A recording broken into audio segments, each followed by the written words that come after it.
ये वाणी हरि गुण गाए, तब इतना समझ लेना अब हरि से मिलन। जब कथाओं में मन लगने लगे, ये कान भगवान की चर्चा सुनने में आनंद लेने लगे, ये वाणी सदैव सत्य बोलने की ओर, ये वाणी सदैव मीठा बोलने की ओर, ये वाणी सदैव कुछ मिठास देने लगे, तो समझ लेना कि अब हम कुछ बदल रहे हैं, अब जीवन में परिवर्तन हो रहा है। वाणी में भी कर्कशता, सुनना भी अश्लील ही, चुगली ही, निंदा ही, बोलना भी तो एकदम कड़वा, चलना तो विपरीत रास्ते पे, तो समझो कि अभी सही रास्ते पर नहीं है, सही रास्ते की जरूरत है। इसीलिए तो समय समय पर संत महंत कथाओं के माध्यम से, सत्संग के माध्यम से हमें याद दिलाते हैं, अपने जीवन की सही पगडंडी पकड़े रखो। भटकने की कभी भी गुंजाइश हो सकती है, इसलिए मजबूती से डटे रहो। भटकने के लिए कोई भी उम्र, ऐसा मत समझो कि जवानी में ही भटकते हैं, बुढ़ापे में भी भटक जाते हैं।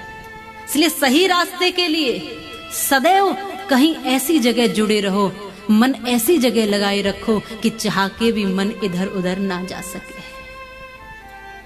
किसी को अपने हाथ में, किसी को डोरी पकड़ा दो अपने जीवन की कि ये पकड़ो गुरुदेव, ये पकड़ो संत महात्मा को, अपने बड़ों को, अपने श्रेष्ठों को, अपने जीवन की डोरी पकड़ाओ कि इसको पकड़ के रखना।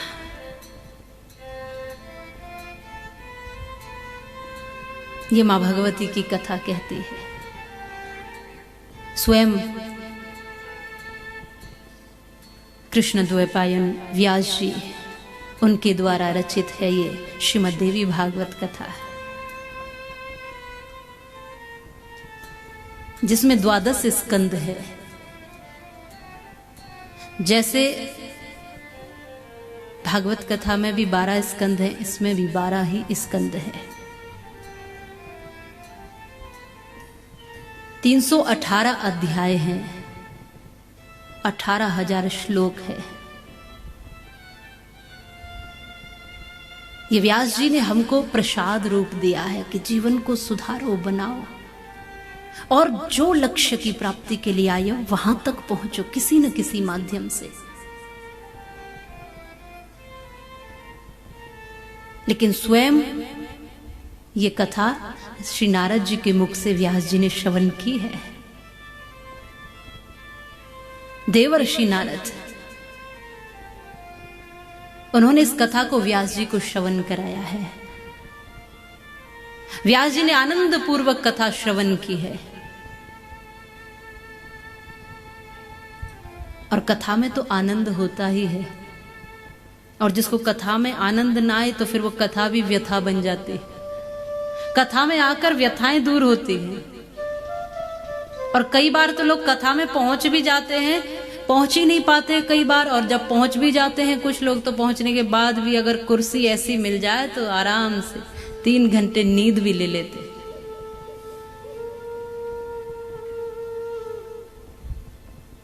ये सत्य है, और ये सत्य है। कई बार कथाओं में, सत्संग में नींद ज्यादा आती, क्योंकि घर में तो अब इतना शांति रही नहीं, घर तो अब क्रांति का अखाड़ा बन गए,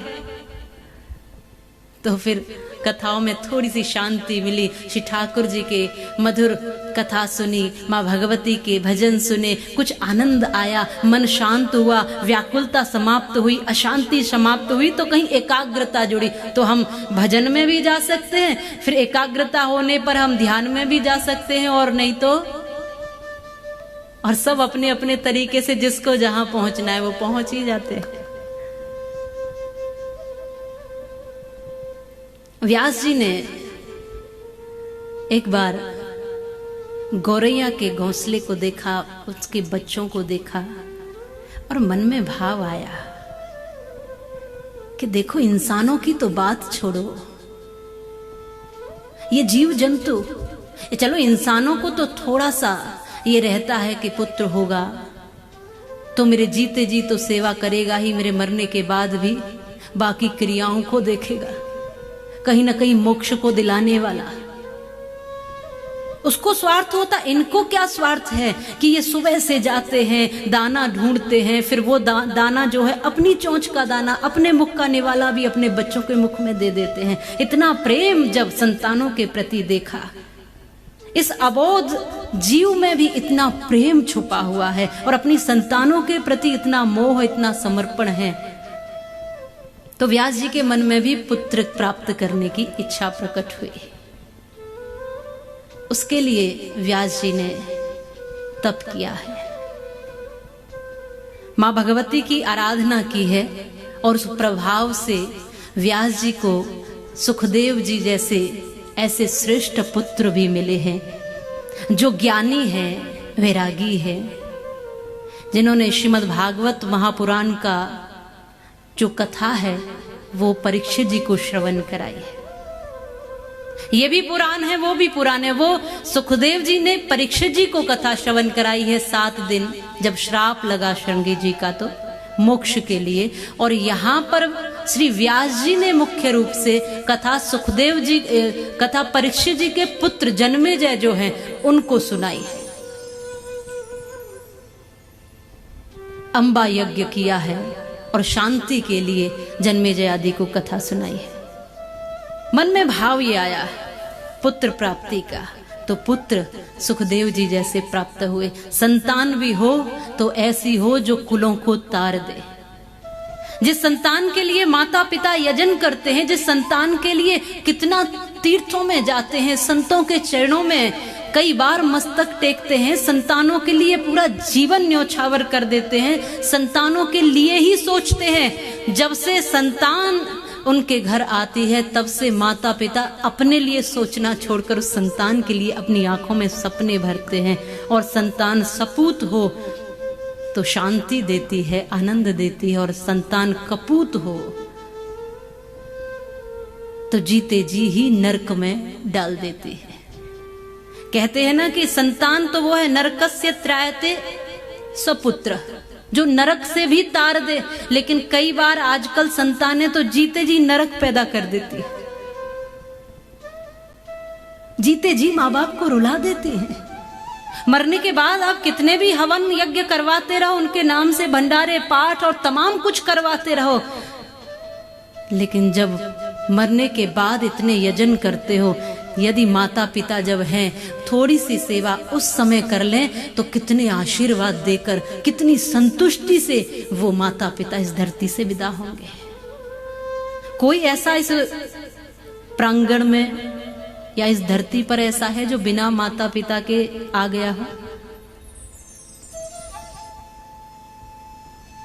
कोई एकाध हो तो वो हाथ खड़ा कर सकते, जो सीधा ही आसमान से आया हो।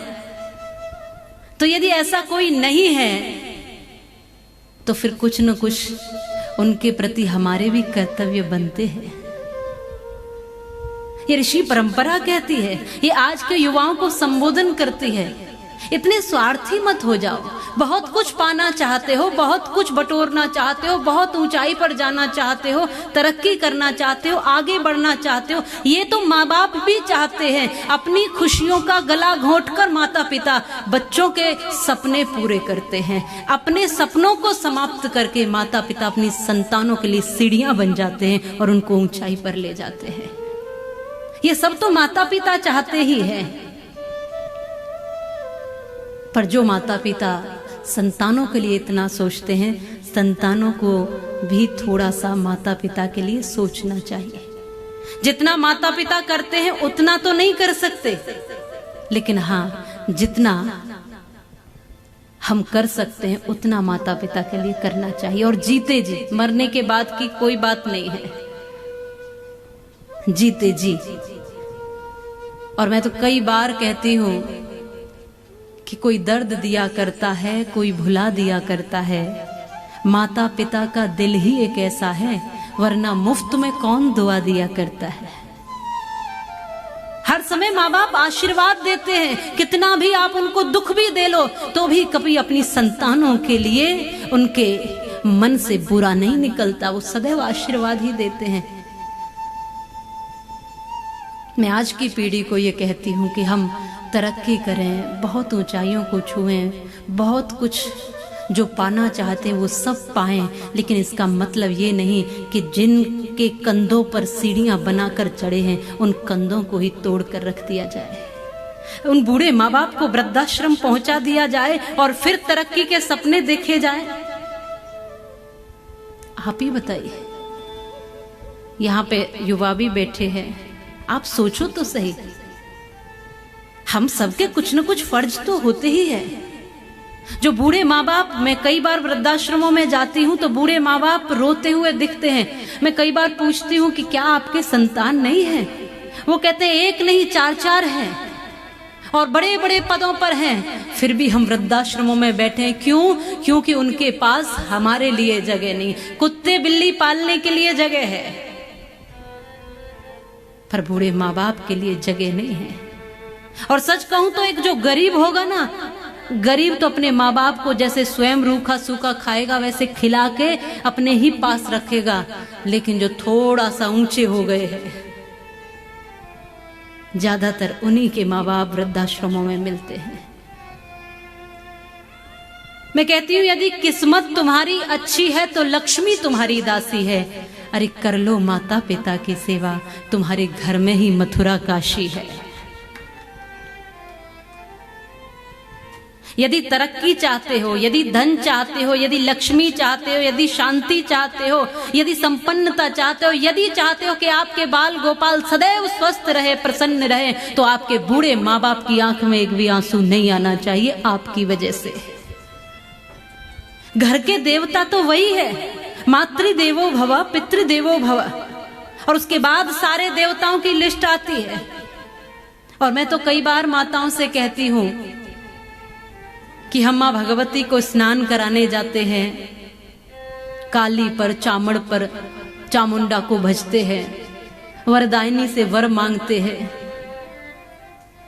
व्रत रहते हैं, उपवास रहते हैं। अच्छी बात है, सब कुछ करिए, पर मैं यहां तक कहती हूं कि आप व्रत रहो या ना रहो, आप भूखे रहो या ना रहो, उपवास करो या ना करो, लेकिन आपके घर में बूढ़ी सासू माँ एक भी दिन भूखी नहीं सोनी चाहिए। ये आपका उपवास हो जाएगा, ये आपका व्रत होगा। बड़ों के प्रति कर्तव्य का बोध ही छोड़ दिया। एक बहू अपनी सास को खीपरे में रोटी रख के देती थी। अब खीपरे तो सब जानते हैं ब्रजवासी, जो मटका फूट जाता है, घड़ा फूट जाता है, उसके कुछ टुकड़े जो होते हैं उसको खीपरा बोलते हैं। तो वो टुकड़े, टूटे हुए टुकड़ों को बटोर करके उसी में सूखी रूखी रोटी रख दिया करती थी। बेचारी बूढ़ी सासू माँ जिसके दांत नहीं है, ठीक से खा नहीं सकती, चबा नहीं सकती, कितने दिन तक इस तरह से जीती। कुछ दिन बाद ही वो इस धरती से चली गई।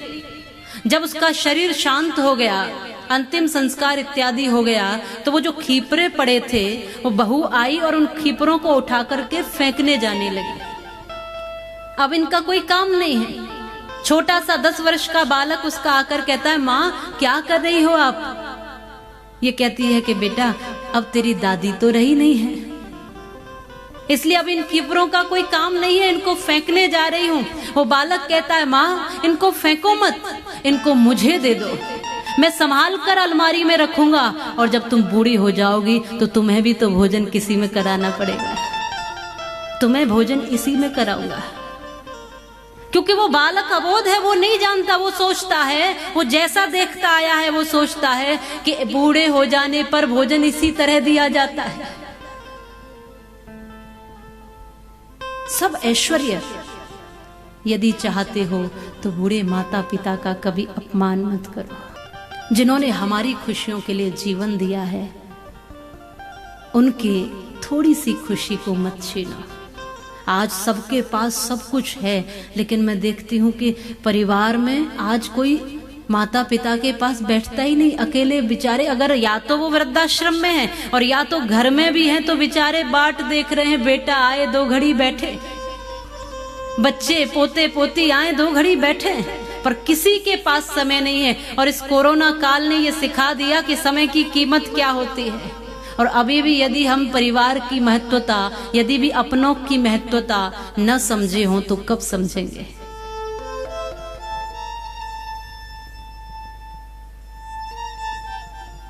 कई बार लोग अपने स्टेटस पर डाल देते हैं, my family is my life. Family हमारा जीवन, हमारा परिवार हमारा जीवन, और फोटो डालते हैं पति और पत्नी दोनों का, और कोई नहीं।